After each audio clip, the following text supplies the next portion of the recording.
442, Chapter 56 of The Count of Monte Cristo. Book talk begins at 3:36.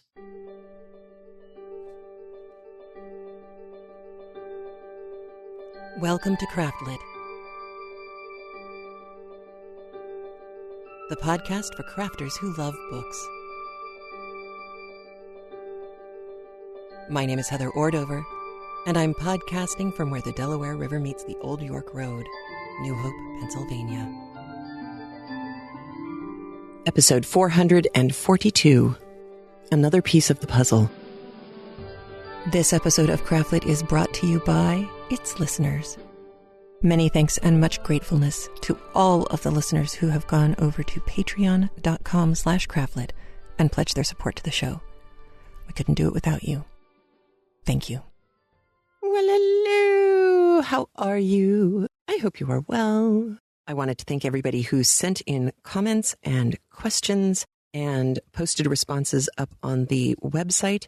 I thought your insights were all very useful.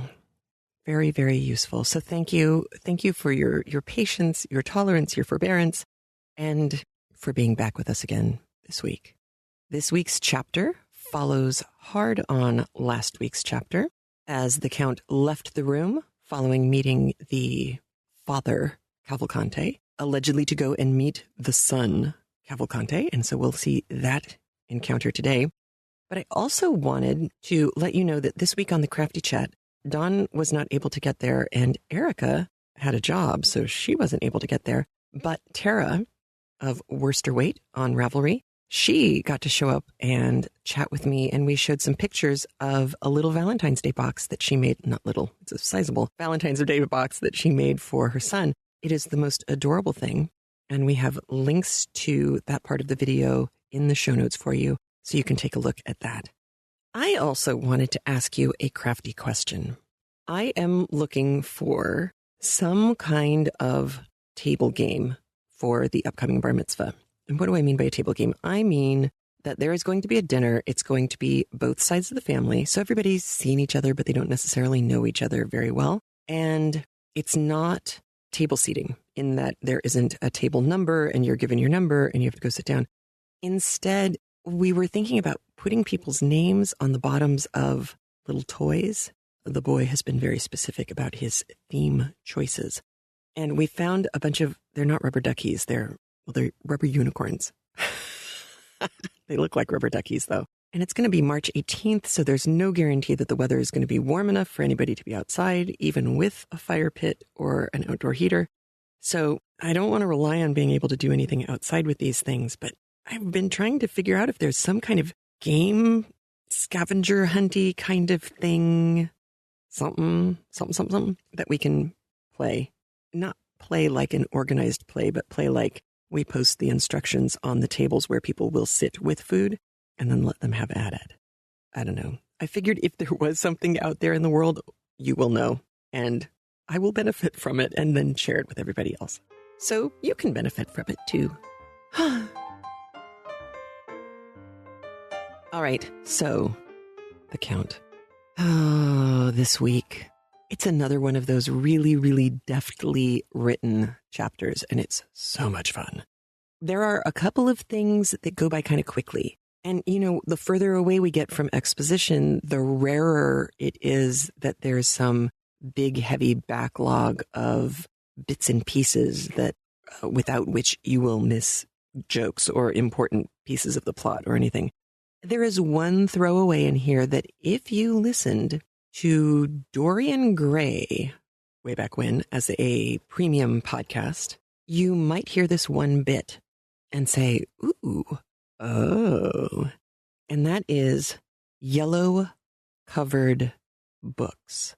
And I'm not going to say anything more about it beforehand because it's not one of those things where if you don't know what that means, it's going to destroy your understanding of the chapter. But I just wanted to give you a heads up in case you have been listening since then as a premium member.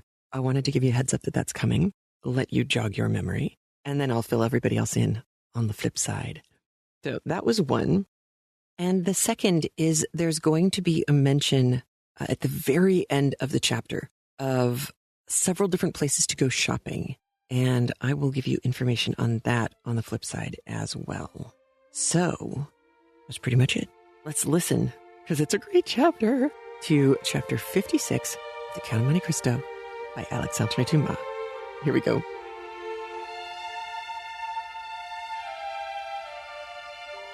Chapter 56.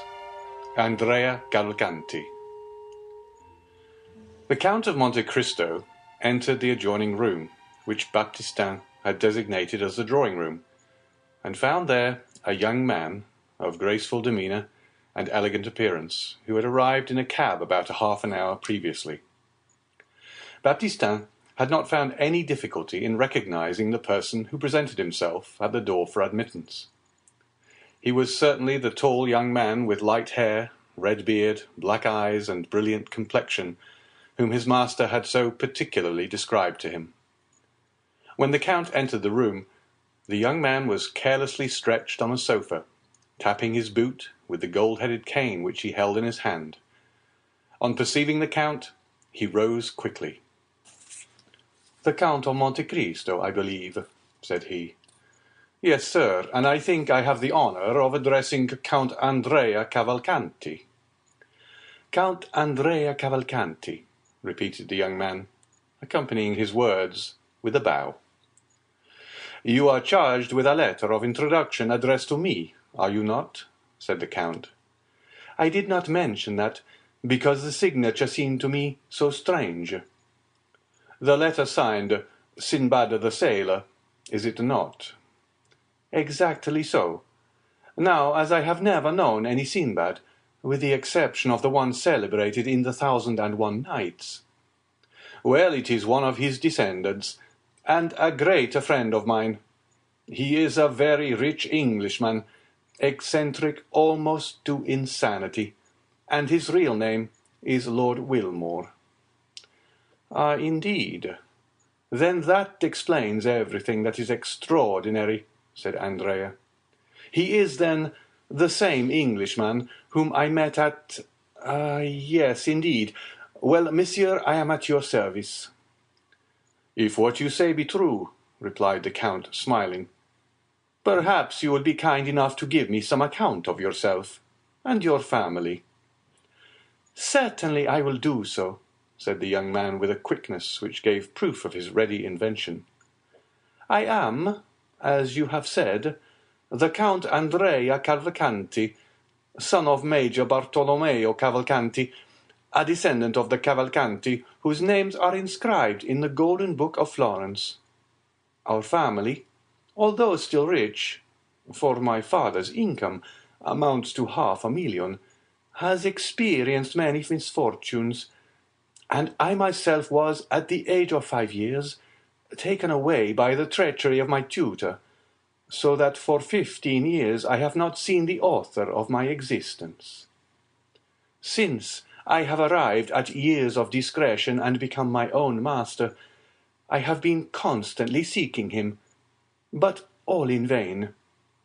At length I received this letter from your friend, which states that my father is in Paris, and authorizes me to address myself to you for information respecting him." "Really, all you have related to me is exceedingly interesting," said Monte Cristo, observing the young man with a gloomy satisfaction. "And you have done well to conform in everything to the wishes of my friend Sinbad, for your father is indeed here, and is seeking you." The Count, from the moment of his first entering the drawing-room, had not once lost sight of the expression of the young man's countenance.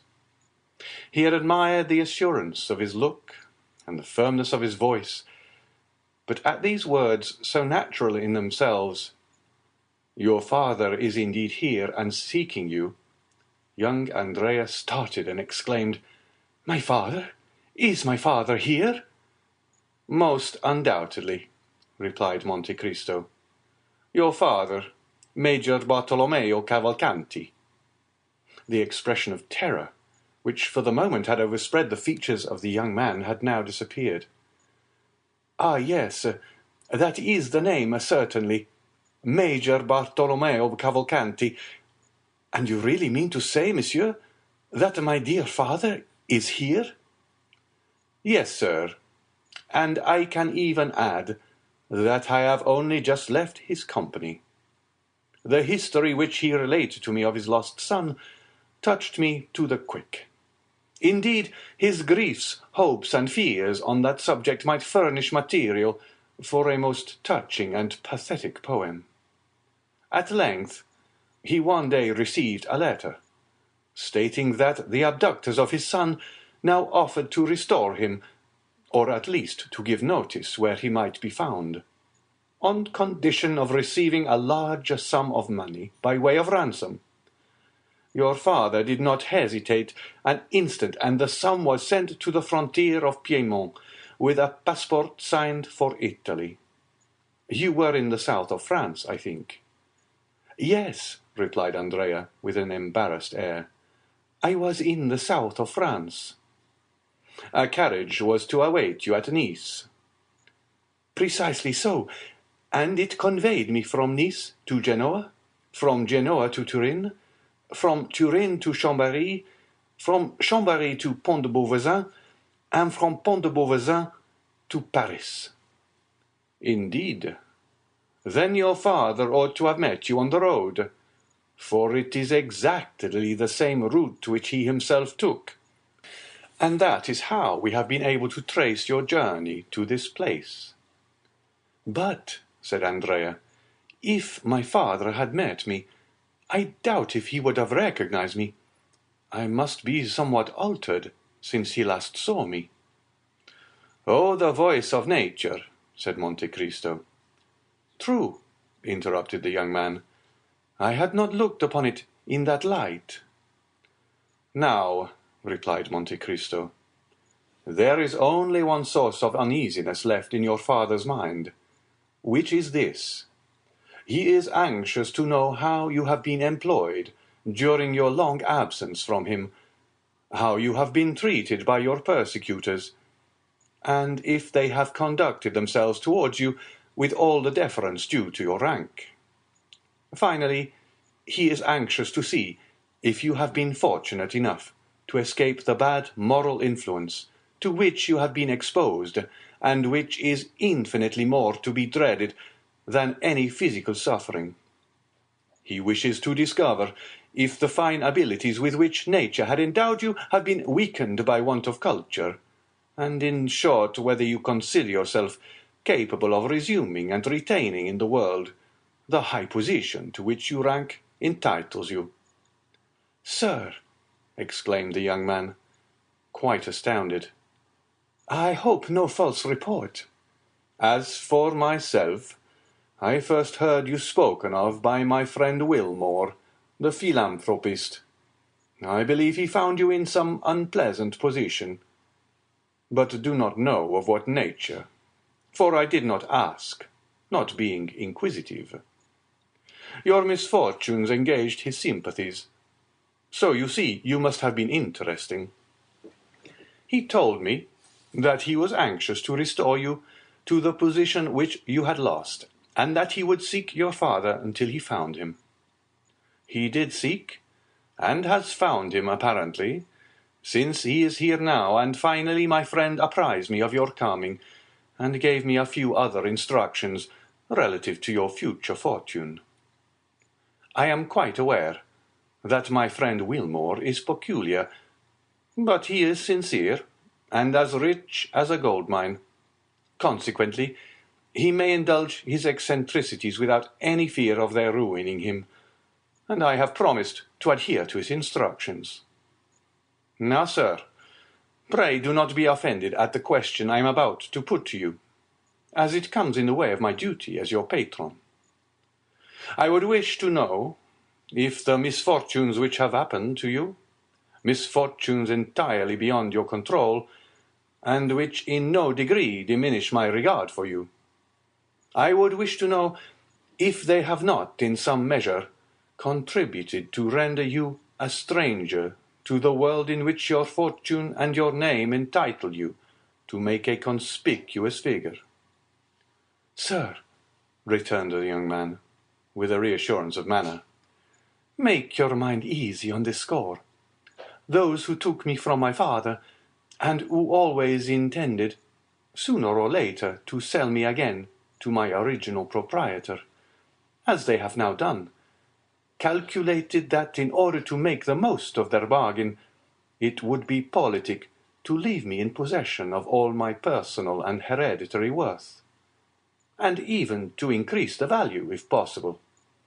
I have therefore received a very good education, and have been treated by these kidnappers very much as the slaves were treated in Asia Minor, whose masters made them grammarians, doctors, and philosophers, in order that they might fetch a higher price in the Roman market." Monte Cristo smiled with satisfaction. It appeared as if he had not expected so much from Monsieur Andrea Cavalcanti. "Besides," continued the young man, "if there did appear some defect in education, or offence against the established forms of etiquette, I suppose it would be excused, in consideration of the misfortunes which accompanied my birth, and followed me through my youth." "Well," said Monte Cristo in an indifferent tone, "you will do as you please, Count, for you are the master of your own actions, and are the person most concerned in the matter. But if I were you, I would not divulge a word of these adventures. Your history is quite a romance, and the world which delights in romances in yellow covers strangely mistrusts those which are bound in living parchment, even though they be gilded like yourself. This is the kind of difficulty which I wished to represent to you, my dear Count. You would hardly have recited your touching history before it would go forth to the world, and be deemed unlikely and unnatural.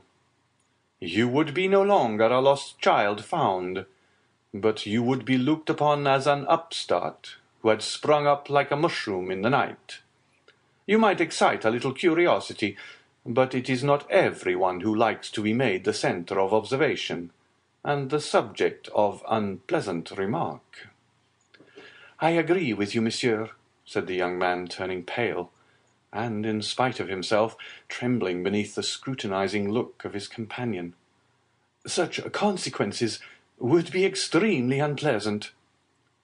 "Nevertheless, you must not exaggerate the evil," said Monte Cristo, "for by endeavouring to avoid one fault, you will fall into another. You must resolve upon one simple and single line of conduct, and for a man of your intelligence, this plan is as easy as it is necessary. You must form honourable friendships, and by that means counteract the prejudice which may attach to the obscurity of your former life." Andrea visibly changed countenance. "I would offer myself as your surety and friendly adviser," said Monte Cristo, "did I not possess a moral distrust of my best friends, and a sort of inclination to lead others to doubt them too. Therefore, in departing from this rule, I should, as the actors say, be playing a part quite out of my line, and should therefore run the risk of being hissed, which would be an act of folly." "However, your Excellency," said Andrea, "in consideration of Lord Wilmore, by whom I was recommended to you—" "Yes, certainly," interrupted Monte Cristo. "But Lord Wilmore did not omit to inform me, my dear Monsieur Andrea, that the season of your youth was rather a stormy one." "Ah," said the Count, watching Andrea's countenance, "I do not demand any confession from you. It is precisely to avoid that necessity that your father was sent for from Lucca. You shall soon see him.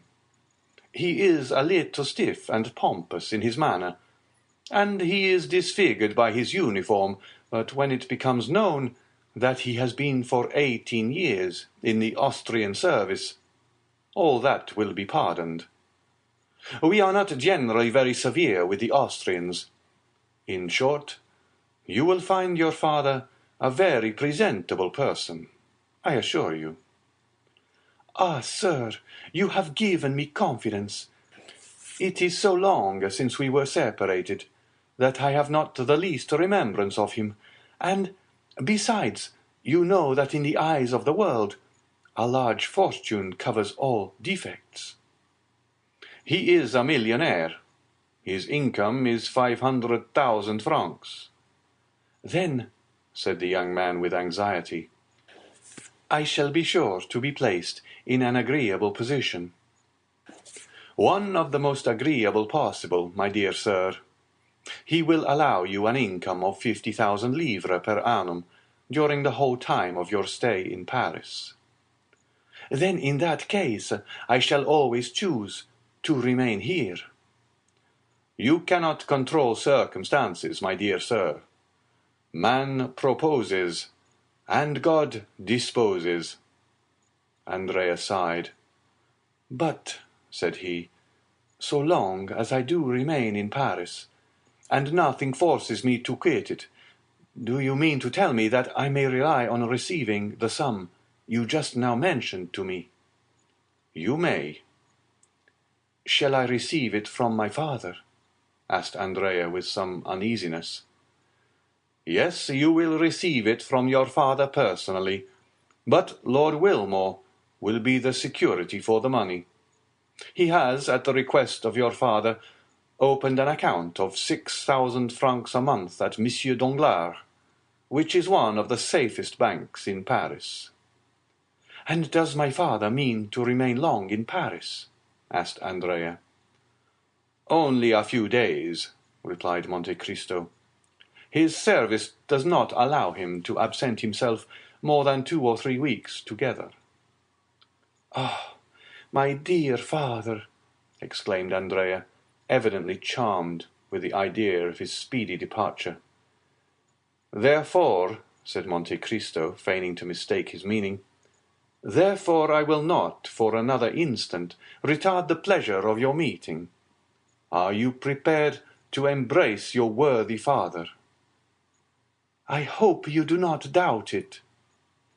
Go then into the drawing-room, my young friend, where you will find your father awaiting you.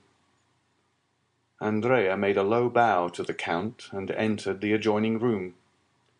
Monte Cristo watched him till he disappeared, and then touched a spring in a panel made to look like a picture, which, in sliding partly from the frame, discovered to view a small opening, so cleverly contrived that it revealed all that was passing in the drawing-room now occupied by Cavalcanti and Andrea. The young man closed the door behind him, and advanced towards the Major, who had risen when he heard steps approaching him. "Ah, my dear father," said Andrea in a loud voice, in order that the Count might hear him in the next room. "Is it really you?" "How do you do, my dear son?" said the Major gravely.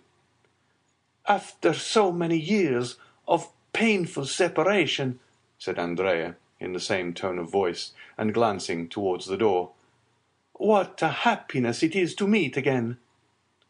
"Indeed it is, after so long a separation." "Will you not embrace me, sir?" said Andrea. "If you wish it, my son," said the Major, and the two men embraced each other, after the fashion of actors on the stage, that is to say, each rested his head on the other's shoulder. "Then we are once more reunited," said Andrea. "Once more," replied the Major. "Never more to be separated." "Why, as to that, I think, my dear son, you must be by this time so accustomed to France as to look upon it almost as a second country." "The fact is," said the young man, "that I should be exceedingly grieved to leave it." "As for me, you must know I cannot possibly live out of Lucca. Therefore I shall return to Italy as soon as I can." "But before you leave France, my dear father, I hope you will put me in possession of the documents which will be necessary to prove my descent." "Certainly. I am come expressly on that account. It has cost me much trouble to find you, but I had resolved on giving them into your hands, and if I had to recommence my search, it would occupy all the few remaining years of my life." "Where are those papers, then?" "Here they are." Andrea seized the certificate of his father's marriage and his own baptismal register, and after having opened them with all the eagerness which might be expected under the circumstances, he read them with a facility which proved that he was accustomed to similar documents, and with an expression which plainly denoted an unusual interest in the contents. When he had perused the documents, an indefinable expression of pleasure lighted up his countenance, and looking at the Major with the most peculiar smile, he said in very excellent Tuscan, "Then there is no longer any such thing in Italy as being condemned to the galleys?" The Major drew himself up to his full height. "Why, what do you mean by that question?" "I mean that if there were, it would be impossible to draw up with impunity two such deeds as these. In France, my dear sir, half such a piece of effrontery as that would cause you to be quickly dispatched to Toulon for 5 years for change of air." "Will you be good enough to explain your meaning?" said the Major, endeavouring as much as possible to assume an air of the greatest majesty. "My dear Monsieur Cavalcanti," said Andrea, taking the Major by the arm in a confidential manner, "how much are you being paid for being my father?" The Major was about to speak, when Andrea continued in a low voice, "Nonsense. I am going to set you an example of confidence. They give me 50,000 francs a year to be your son. Consequently, you can understand that it is not at all likely I shall ever deny my parent."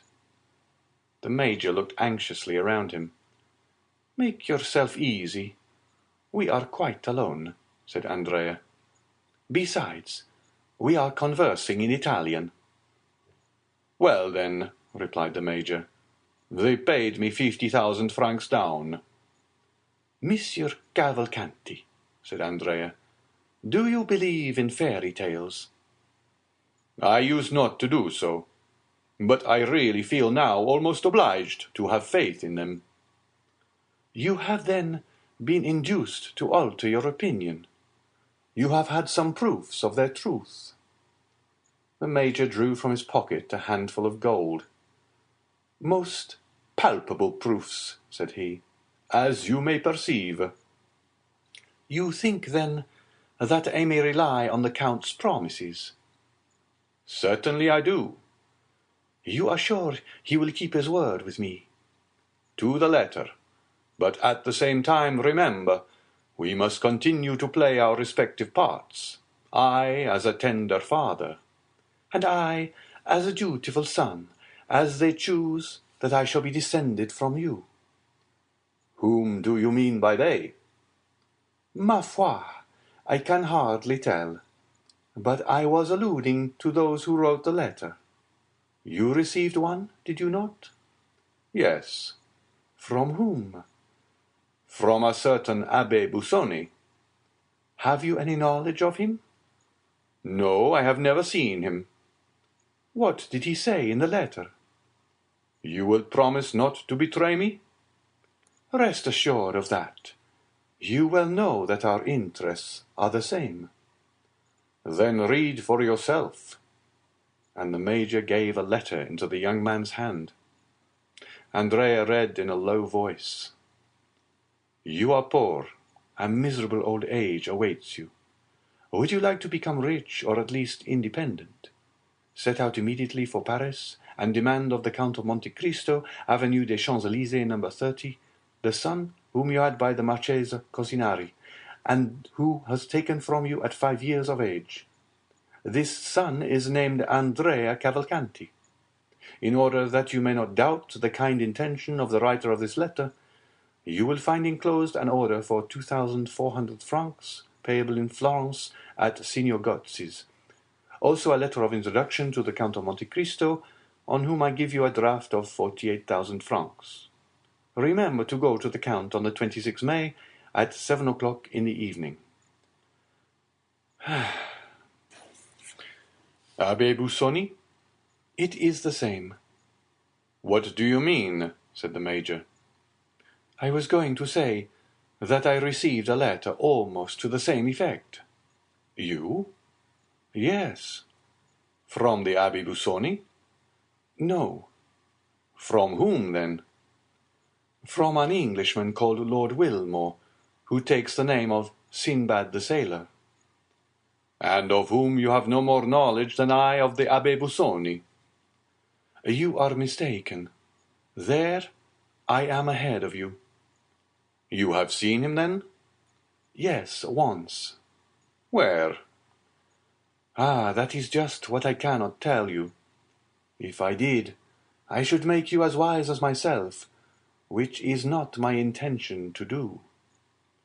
And what did the letter contain? Read it. You are poor, and your future prospects are dark and gloomy. Do you wish for a name? Should you like to be rich, and your own master? Ma foi, said the young man, was it possible there could be two answers to such a question? Take the post-chaise, which you will find waiting at the Porte de Jeanne, as you enter Nice. Pass through Turin, Chambéry, and Pont de Baurzan. Go to the Count of Monte Cristo, Avenue des Champs-Élysées, on the 26th of May at 7 o'clock in the evening, and demand of him your father.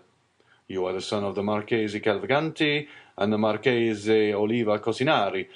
The Marquis will give you some papers which will certify this fact, and authorize you to appear under that name in the Parisian world. As to your rank, an annual income of 50,000 livres will enable you to support it admirably. I enclose a draft for 5,000 livres, payable on Monsieur Ferreira, banker Nice, and also a letter of introduction to the Count of Monte Cristo, whom I have directed to supply all your wants. Sinbad the Sailor? Said the Major. Very good.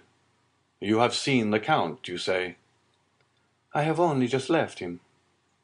And has he conformed to all that the letter specified? He has. Do you understand it? Not in the least. There is a dupe somewhere. At all events, it is neither you nor I. Certainly not. Well, then. Why, it does not much concern us. Do you think it does? No, I agree with you there. We must play the game to the end, and consent to be blindfolded. Ah, you shall see. I promise you I will sustain my part to admiration. I never once doubted your doing so. Monte Cristo chose this moment for re-entering the drawing-room. On hearing the sound of his footsteps, the two men threw themselves in each other's arms, and while they were in the midst of this embrace, the Count entered. Well, Marquis, said Monte Cristo, you appear to be in no way disappointed in the son whom your good fortune has restored to you. Ah, your Excellency, I am overwhelmed with delight. And what are your feelings? Said Monte Cristo, turning to the young man. As for me, my heart is overflowing with happiness. Happy father, happy son, said the Count. There is only one thing which grieves me, observed the Major, and that is the necessity for my leaving Paris so soon. Ah, my dear Monsieur Cavalcanti, I trust you will not leave before I have had the honor of presenting you to some of my friends. I am at your service, sir, replied the Major. Now, sir, said Monte Cristo, addressing Andrea, make your confession. To whom? Tell Monsieur Cavalcanti something of the state of your finances. Ma foi, monsieur, you have touched upon a tender chord. Do you hear what he says, Major? Certainly I do. But do you understand? I do. Your son says he requires money. Well, what would you have me do? Said the Major. You should furnish him with some, of course, replied Monte Cristo. I? Yes, you, said the Count, at the same time advancing towards Andrea and slipping a packet of banknotes into the young man's hand. What is this? It is from your father. From my father? Yes, did you not tell him just now that you wanted money? Well, then he deputes me to give you this. Am I to consider this as part of my income on account? No, it is for the first expenses of your settling in Paris. Ah, how good my dear father is! Silence, said Monte Cristo. He does not wish you to know that it comes from him. I fully appreciate his delicacy, said Andrea, cramming the notes hastily into his pocket. And now, gentlemen, I wish you good morning, said Monte Cristo. And when shall we have the honour of seeing you again, your Excellency? Asked Cavalcanti. Ah, said Andrea, when may we hope for that pleasure? On Saturday, if you will. Yes, let me see, Saturday. I am to dine at my country house at Auteuil on that day, Rue de la Fontaine, numero 28. Several persons are invited, and among others Monsieur Danglars, your banker. I will introduce you to him, for it will be necessary he should know you, as he is to pay your money. Full dress? Said the Major, half aloud. Oh, yes, certainly, said the Count. A uniform cross, knee breeches. And how shall I be dressed? Demanded Andrea. Oh, very simply. Black trousers, patent leather boots, white waistcoat, either a black or blue coat and a long cravat. Go to Blin or Veronique for your clothes. Baptistin will tell you where. If you do not know their address, the less pretension there is in your attire, the better will be the effect, as you are a rich man. If you mean to buy any horses, get them off Devedeux, and if you purchase a phaeton, go to Baptiste for it. At what hour shall we come? Asked the young man. About 6:30. We will be with you at that time, said the Major. The two Cavalcanti bowed to the Count and left the house. Monte Cristo went to the window and saw them crossing the street, arm in arm. There go two miscreants, said he. It is a pity. They are not really related. Then, after an instant of gloomy reflection, Come, I will go to see the Morels, said he. I think that disgust is even more sickening than hatred. End of chapter 56. So, up until the point that Andrea sort of seemed to kind of imply threatening the senior Cavalcante, up until that point, did you get all of the ramifications of what had been going on for the last two chapters? I know we kind of talked about it last week. But that moment where Andrea says, wow, I guess it's like saying, I guess they no longer have the death penalty in Italy, because if you had tried to pass these off, you would have clearly gotten your head cut off. That was shocking to me. I had to go back and listen to that several times going, oh my gosh, what's he saying? But then the two of them become partners in crime. And I don't know about you, I laughed out loud because they're both pieces of work. And the Count knows it. But boy, does he set them up so perfectly. And not just set them up perfectly, but also make them pay for their avarice a little bit by making them really uncomfortable, both of them at different times, really uncomfortable with having to ask for the money that they'd been promised by either the Abbe Busoni or by Sinbad. His explanation of Sinbad, I thought, was also kind of interesting, that it was Lord Wilmore's persona, alter ego. So he's just doling out connections upon connections upon connections, slowly over the course of the whole story. And does anybody catch on to everything? We don't know yet. We haven't gotten that far. But Dumas does a great job of letting us see all the different layers of how the Count has planned all of this. Now, why he is going to use these two performers or con men, I mean, they're definitely in for a long con, and not just being part of a long con, but also being long conned, I think we can probably gather. We don't really know how they're going to fit in, but we do know that this dinner that he's invited them to, and that he's told Andrea how to dress for, that this dinner is going to be out at his country home with his regular group of, speaking of miscreants, the people who ruined his life. And we also know that he has arranged it so that Albert and Mercedes do not attend. Now, why? We don't know. Is he going to do something violent? We don't know. We know that he's managed to get the two of them aside, and Mercedes, of course, being the more important of those two. But the only other hint we've gotten is how he instructed his servants to ready that home, which places he wanted to look exactly the same as they had, and which places, and that was the bedroom with the red tapestry, or the red bedroom, and the places where he doesn't care how much it gets changed, and that was the garden. And if you recall back when we first heard of things happening at this house, way back with his servant in earlier years, we heard about something that happened in the upper bedroom and something that was buried in the backyard. And that's all I'm going to say. And if you'd already put those pieces together, congratulations. Well done. Good on you. I promised you information on yellow covers, the romances with yellow covers.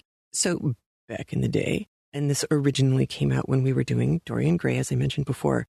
So back in Dumas' day and going all the way up to the turn of the 1800s into the 1900s, there were books that were released, and they weren't pulp fiction necessarily, because they weren't printed cheaply, but they were printed with, it would almost like be printing a book now and covering it in a brown paper wrapper.